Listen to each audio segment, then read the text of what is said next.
Japan లో ముస్లింలు మెల్లిగా 2000వ సంవత్సరం నుంచి గత 2-3 దశాబ్దాలుగా చొరబడుతూ ఇప్పుడు 3,50,000 మంది అయిపోయారు. ఇప్పుడు వాళ్ళు బయటికి వెళ్లిపోవాలని చాలా మంది జపానీయులు అక్కడ నిరసనలు కూడా తెలుపుతున్నారు.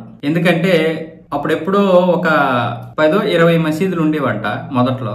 తర్వాత ఏమొచ్చేసి ఇప్పుడు 120 మసీదులు అయ్యాయి. అలా రోజు రోజుకి ఆ మసీదులు పెరిగిపోతూ ఉన్నాయి. పైగా దాని మీద పెట్టేటటువంటి ఆ రేడియోస్ ఏవైతే ఉంటాయో తోక రేడియోలు, అవి విపరీతమైనటువంటి సౌండ్ పొల్యూషన్, చిరాకు. మనం ఈ రోజు ఆ బాధను అనుభవిస్తున్నాం. ఎందుకంటే 6 లక్షల మసీదులు ఉన్నాయి మన దేశంలో.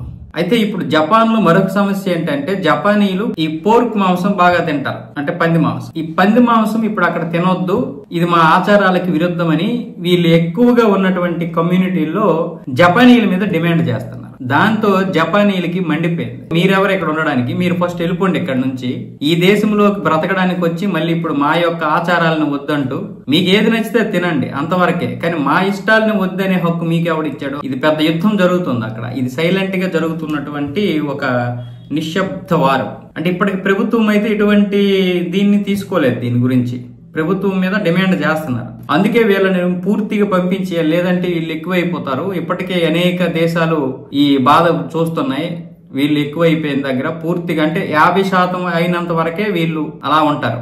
ఎప్పుడైతే జనాభా 50% అయిపోతుందో ఇక పూర్తిగా ఇంకా దేశం కనుమరుగైపోద్ది అనమాట. ఇంకా పాత దేశం ఏదైతే ఉందో ఆ సంస్కృతి సాంప్రదాయాలన్నీ నాశనం అయిపోతాయి. అంటే ఇప్పుడు మన దేశంలో 72%, 73% హిందువులు ఉన్నారు కదా, అలా వీళ్ళు 40%, 45% వచ్చేసరికి ఇంక అయిపోయి ఇంక హిందువులు ఉంటారు ఇక్కడ.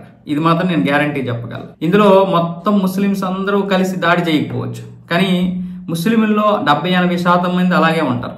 మిగతా 10 మంది 15% కొంచెం కూలుకుండా వచ్చేమో, కానీ మిగతా వాళ్ళందరూ కూడా ఇక మొత్తం దేశాన్ని ఇస్లాం చేసేద్దాం అంటారు. ఆ కూలుగున్నోళ్ళు వీళ్ళకి అడ్డు చెప్పరు, ఇది కరెక్ట్ కాదు కదా అంటారు. వాళ్ళు అటు ఉండరు ఇటు ఉండరు. ముస్లిం దేశం అయిపోతే హ్యాపీగా ఉంటారు, లేదనుకుంటే మంచిగానే ఉంటారు, వాళ్ళకి ఏమి ఇది ఉండదు. కానీ మిగతా 80% ఉన్నారు చూడండి, వాళ్ళు మాత్రం దీన్ని ఎలాగైనా సరే, ఏ దేశమైనా సరే, అలా ఎన్నో దేశాలు.